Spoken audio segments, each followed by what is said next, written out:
tama ang guhit na para sa akin. Pagdala ay ipagsapalaran sa mga katatan ang pinagulan kaya naman check and saga.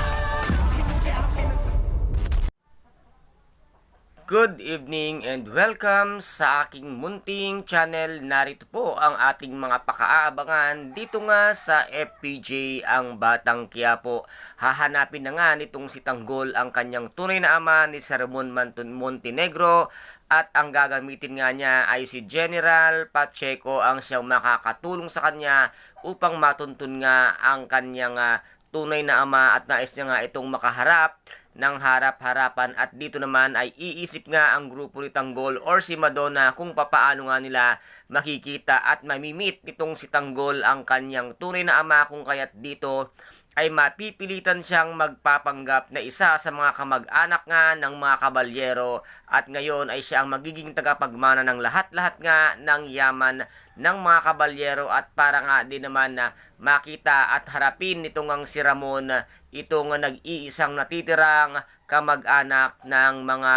kabalyero at walang kaalam-alam itong ang si Ramon na ito pala ay si Tanggol lamang ang kanyang nag-iisa at tunay na anak kung kaya't dito ay magugulat din si David dahil may bigla-bigla ngang lalabas at lulutang na kamag-anak nga ng mga kabalyero kung kaya't dito ay lalo siyang mawawalan nga ng kapangang karapatan para nga makamkam ang yaman ng mga kabalyero at dito naman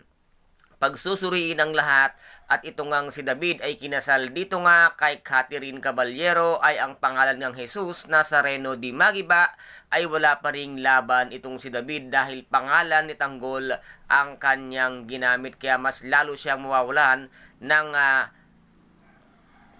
karapatan sa lahat ng yaman ng mga kabalyero at dito nga ay magkikita na at magtatagpo na ang mag-amang Ramon at itong si Tanggol dahil sa pagpapanggap nitong si Tanggol bilang isang kamag-anak ng mga kabalyero at haharapin nga siya ni Ramon at dito na nga ipagtatapat nito ngang si Tanggol sa kanyang tunay na ama na si Ramon Montenegro na siya ang bunga ng panghahalay at panggagahasa niya dito nga kay Marites at dito ay habang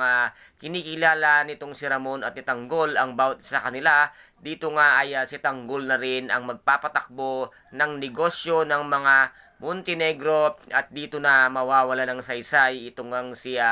David dahil nabubuking na siya nitong ang mismong si Tanggol na ginamit ang kanyang identity kung kaya't si Tanggol mismo ang tatapos sa katarantaduhan at kalokohan nga nitong